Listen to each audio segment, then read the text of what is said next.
Assalamualaikum warahmatullahi wabarakatuh. Perkenalkan nama saya Asyifa Langgaini. Saya dari Prodi PGSD, kelas 5D, mata kuliah praktikum IPA di SD. Hari ini kita akan membahas tentang 3 praktikum.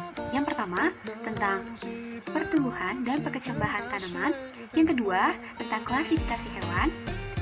Yang ketiga, tentang komponen tulang. Kita akan bahas praktikum yang pertama.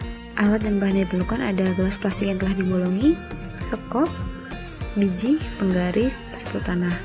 Lanjut, pertama kita masukkan tanah ke dalam setiap gelas plastik yang telah dibolongi menggunakan sekop. Seperti ini kalau sudah dimasukkan, dan lalu kita masukkan biji ini ke dalam setiap botolnya.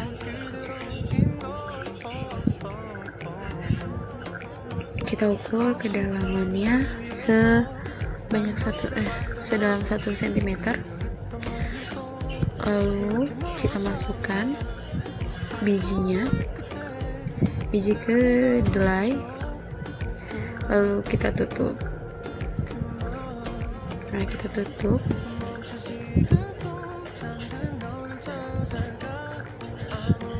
Lalu kalau sudah seperti ini, kita lakukan seperti yang sama ke 2 botol lainnya.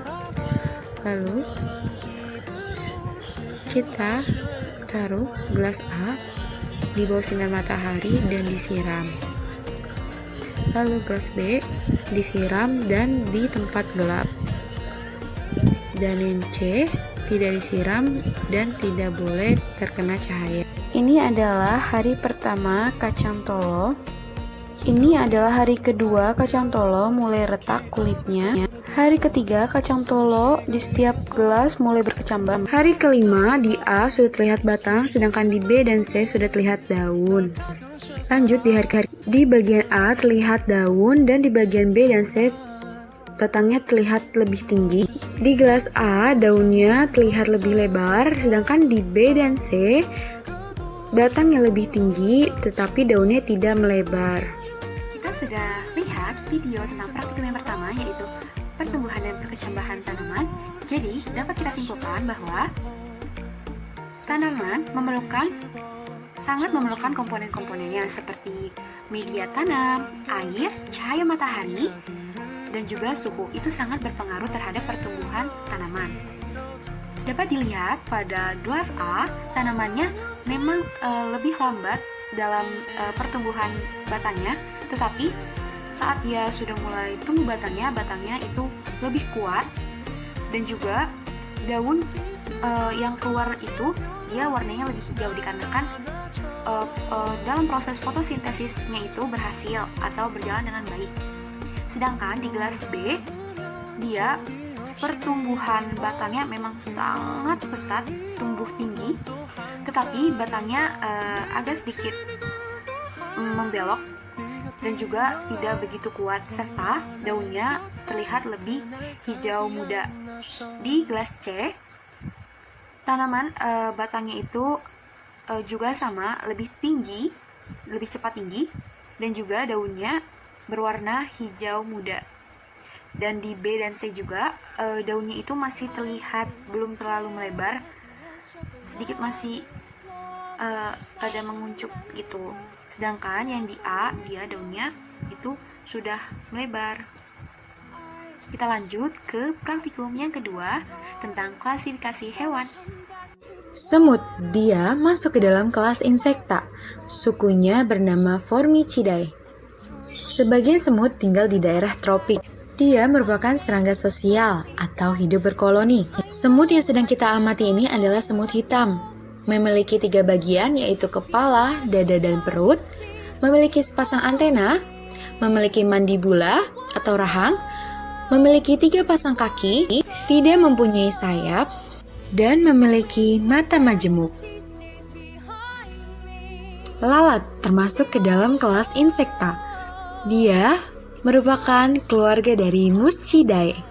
Lalat yang sedang kita teliti ini adalah lalat rumah atau juga bisa disebut dengan lalat daging.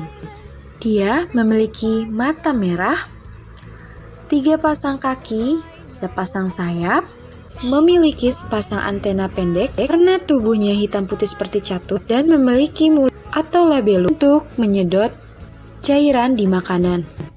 Kecoa termasuk ke dalam kelas insekta.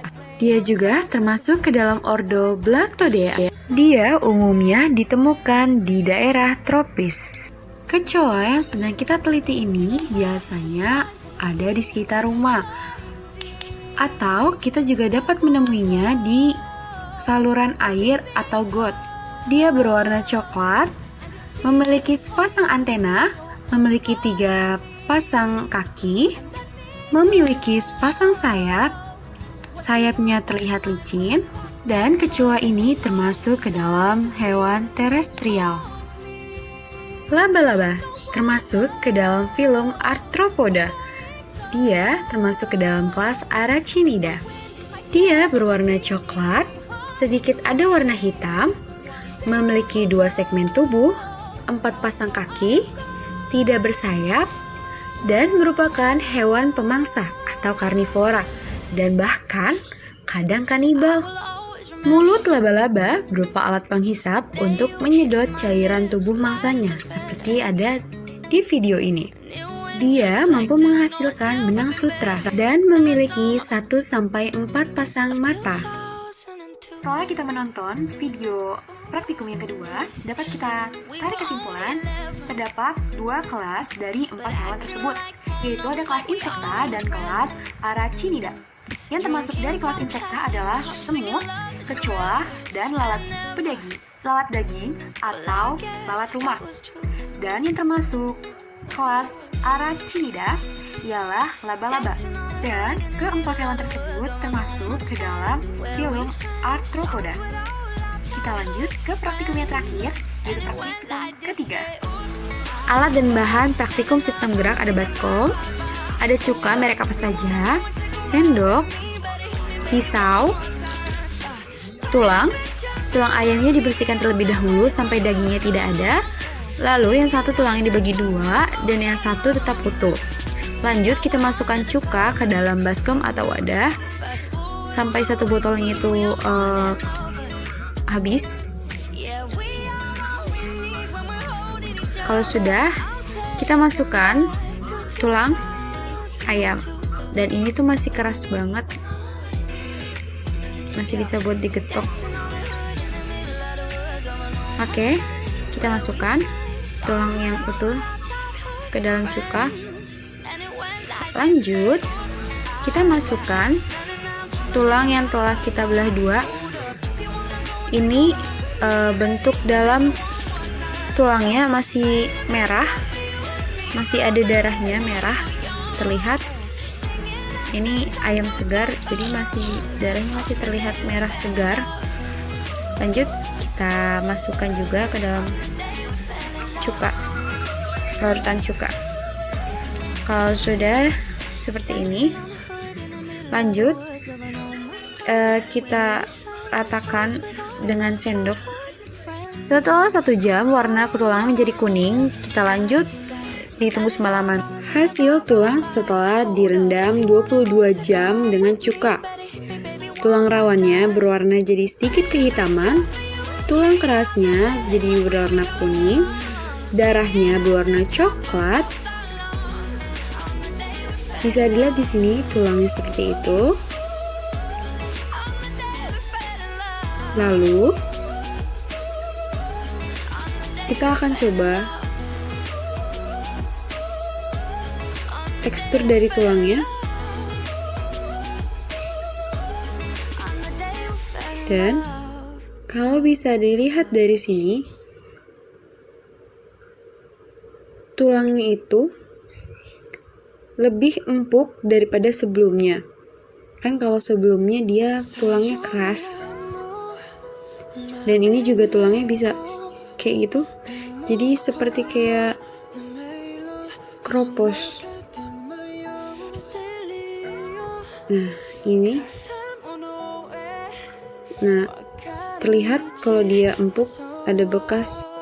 Setelah kita melihat praktikum ketiga tentang komponen tulang, dapat kita ambil kesimpulan Jika tulang direndam di air cuka atau air asam, maka kalsium yang ada dalam tulang akan larut.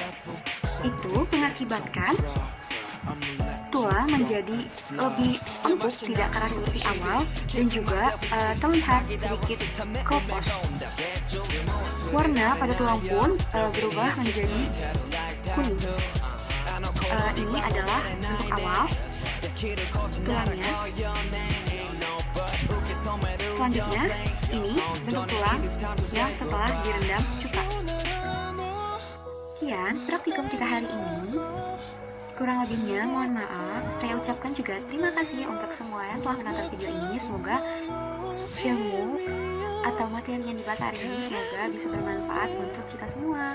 Terima kasih. Wassalamualaikum warahmatullahi wabarakatuh.